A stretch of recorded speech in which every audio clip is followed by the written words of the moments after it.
Good morning! Nagising na kami ng 7:30 at si JC nag-ready na for school. Nahanda ko ng lahat ng kailangan niyang isuot. Tinuturuan ko na din siya na siya mismo maligo, mag-isa at mag-brush teeth. Smile! All. Kahit ang pagbibihis, I am really trying na maturo sa kanya paano ang proper na pagmedyas, pagbihis, para siya na mismo ang gumagawa nito dahil palaki na siya ng palaki at hindi habang buhay nandito ako sa tabi niya. So mga kasasi, ganito ang life namin dito sa Canada.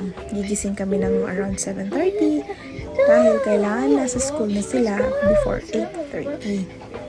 Pero alis kami ng bahay nasa around 8.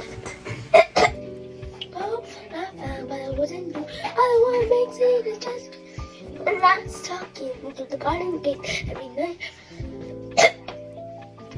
Stay my feet up, just you.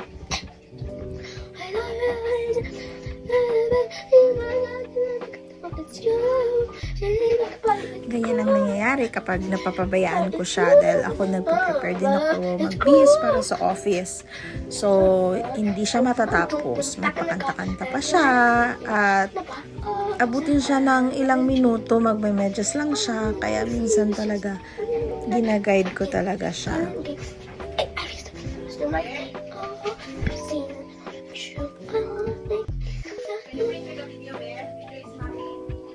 Okay. Yes.